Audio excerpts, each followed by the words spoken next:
Hey guys, welcome to our weekly news show here at Backstage with Millionaires. I'm Caleb, your host, and unfortunately, there's been more layoffs in India's startup ecosystem. Specifically, India's second largest edtech startup, Unacademy, has laid off close to 600 employees. And these are just the employees that they've laid off in April of 2022. Back in March, they laid off 300 employees, bringing the total number of employees that they've laid off in less than 2 months to 1,000. Now, out of this 1,000, around 300 of them were educators who were working with Unacademy on a contractual basis, while others were working in business functions and sales. According to an Unacademy spokesperson, based on the outcome of several assessments, a small subset of employee, contractor, and educator roles were reevaluated due to role redundancy and performance, as is common for any organization of our size and scale. The company has, in good faith, ensured they receive certain additional benefits and a generous severance. So why did Unacademy decide to lay off these 1,000 employees? Well, it's probably something to do with cash burn.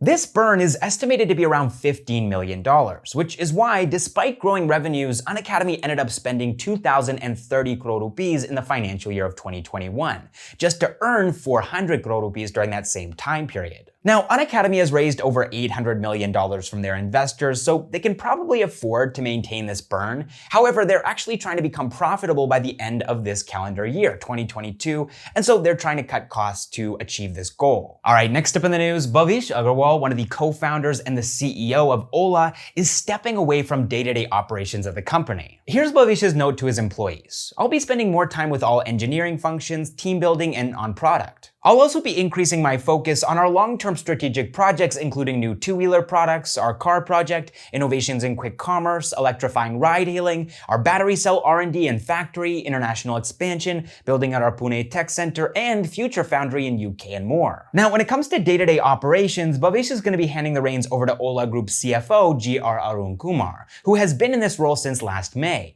Now, you might have noticed in Bhavish's note to his employees that he mentioned quick commerce. And so moving on to our next news item here, Ola is getting into 10-minute food delivery. Now, admittedly, we don't have a lot of information at this stage, but we do know that this service is first going to be offered in Bengaluru and that they're going to be delivering items like khichdi, pizza, and rolls. We also know that to jumpstart operations of this new business line, Ola is going to be using Mukunda Foods, which makes robotic equipment that can reduce food preparation time by 20 to 50%. All right, next up in the news, sorry guys, more layoffs. Meesho has laid off 150 employees. So what's happening over at Meesho is they're restructuring and rebranding their grocery business Meesho into Meesho Superstore. Talking about the layoffs, a Meesho spokesperson said that about 150 full-time employees will be impacted by the restructuring of Meesho Superstore, which is aimed at bringing in efficiencies. The company is offering severance packages and outplacement assistance to help those impacted secure new opportunities outside the company. All right, moving on to some acquisition news now. Cloud kitchen startup Rebel Foods has acquired a majority stake in luxury chocolate and dessert brand Smoor. This news is coming to us just a couple of months after Rebel Foods announced their plans to invest $150 million in the next couple of years into around 40 promising food brands. Smoor has grown at a rate of over 40% CAGR over the last 5 years, and this partnership with Rebel Foods will help them to grow their brand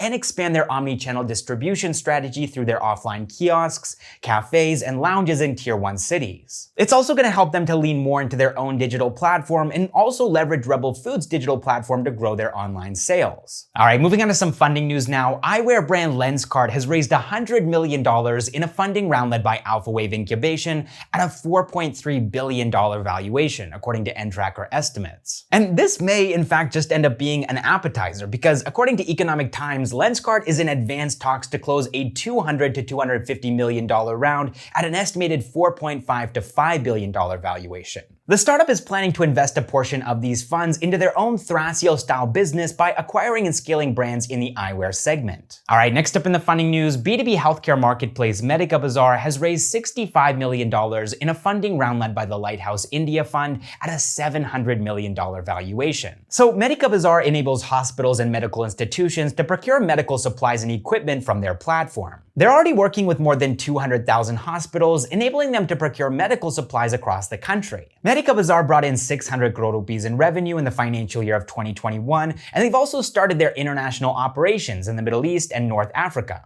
The startup is expecting to become a unicorn by the end of 2022, and they're going to be using these funds to strengthen their technology platform, deepen their supply ecosystem, expand their distribution network, and expand their global operations. All right, next up in the funding news, health tech startup PhableCare has raised $25 million in a funding round led by Kalari Capital. PhableCare offers an online platform for patients to book consultations with doctors, order medicine, and book lab tests. They have a network of over 10,000 doctors on their platform and 3 million patients using their platform. They're going to be using these funds to invest in strategic acquisitions, accelerate market expansion, strengthen their technology, build their brand, and add new revenue streams. All right, next up in the funding news, edtech startup Newton School has raised $25 million in a funding round led by Steadview Capital at a $138 million valuation, which is a 7x jump from their previous valuation of $20 million.